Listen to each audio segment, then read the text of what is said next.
Hi, and welcome to this Impact tutorial. In this video, we'll be going through job types custom forms. With job types custom forms, you can customize tenant service request forms based on the selected job type by adding custom fields. You can create forms that allow tenant impact users to enter additional data based on custom fields, questions, and labels such as access card forms, carpet cleaning forms, and fitness room forms. The additional information will be entered in the service description of the work order when created. To get to our program, we'll go to Setup and Master Lists, and we'll find the job type custom form here.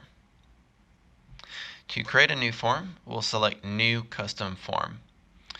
So starting up at the top left, you have the option of if you want to apply this form to all your job types or just specific job types.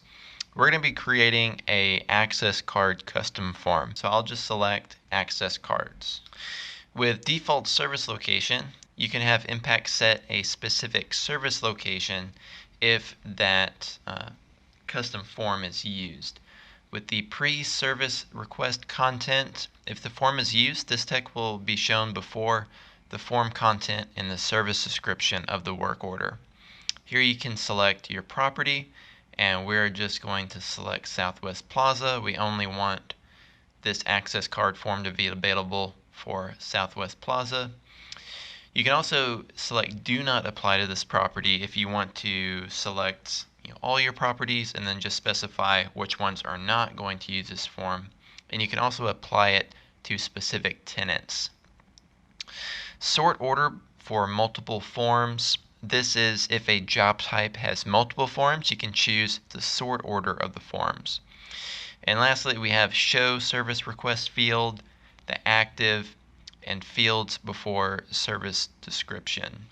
And then you have fields before service description, which just means if you want the custom form fields to appear before the service description on that work order. So before we can create our fields, we just have to save this form, and once we do that, we have the option to add a field question/label. So let's click on that. So here I get to add a field. So we have various options, and let's break down each one on what you can do. So field question/label, this is going to be the name of my field. So I'm just going to put name. That's what my field name is going to be. Select field column size by device. This gives you the option of the size that you want based on the device. So if you wanted the field to be half size or a quarter size, you have that option. So I'm going to make these half size. So this way it'll be half on a tablet, half on a desktop, but full size column on the phone. The type is where we can select the field type. So this is where we have drop down, checkbox, radio button, a text box, text area, date, and label, depending on what you need. So we just want this to be a text box so the user can enter their name. So if you have like predefined answers, you can select that. So if you had like checkboxes or a drop-down list, you can include what options are available. And you can also include the column size for your answers.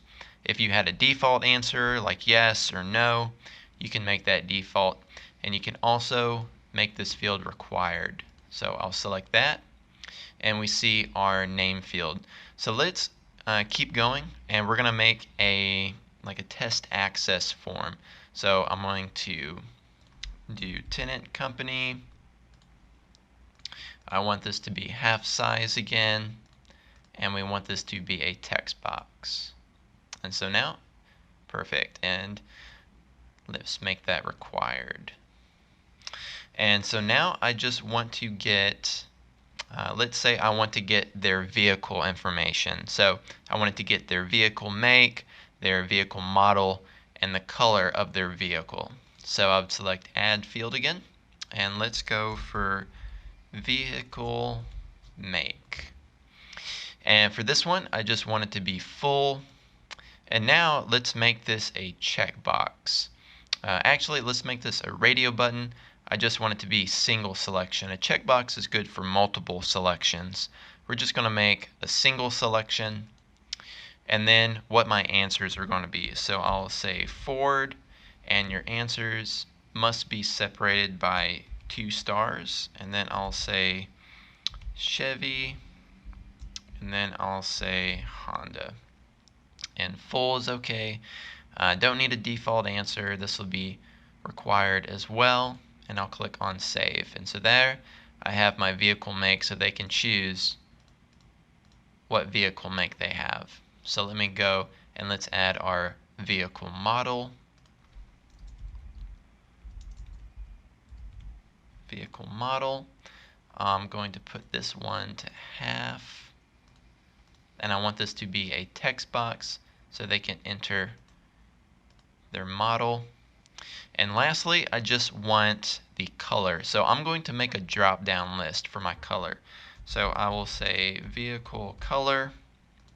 I'll put this one to half as well.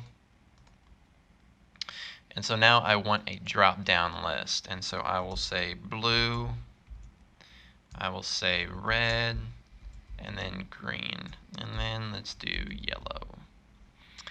So I'll put my answer column to half so it matches my field column. Don't need a default answer. That's required. And there we go. So now when they go, oops, forgot to add a second one. Easy fix there. So now we have our vehicle color. They can choose that. So now I have my form ready. So they can enter their name, their company, their vehicle make, their vehicle model, and color. So now I want to make this active, and we're going to log in as a tenant to see what this looks like from their side. So I will go ahead and I'll click active, I'll click save, and there we go. So we have our access cards is now active. We have our form, so let's go log in as a tenant. And we are logged in as a tenant at our Southwest Plaza property. So now when we post a new request and we enter our info, we'll say Inside Suite. Now when I click on access cards, we see our service description field changes. So now the tenant can enter their info. So we'll say Brendan Harvin, tenant company is Edward Financial Group, and vehicle make will be a Ford, vehicle model F-150, and we'll say it is green. So now when I save that, all the info is going to be submitted. It'll stop them if they don't enter something into a required field. So now let's log in as our manager again and see what this is going to look like from the management side. Okay, and we are logged back in as our manager. So let's go to that work order, and we can see our work order here. So we can see it's going to list out our field and the entry. So we have our name field, the tenant entry, name field, tenant entry. And so that way you get all the info and all of the fields and everything that it'll go to. Everything that is submitted on the form will get brought into the service description, so it all feeds into one place, and you can continue on with this just like any regular work order. There's nothing additional that needs to happen. You can get this dispatched, closed, just like a regular work order. And that concludes this Impact tutorial. Just a reminder that Impact is customized for each client, and therefore your Impact system may differ from the information provided in this user guide. For further questions, you're always welcome to contact us at support@impactsolutions.com or submit a support request in the Impact system.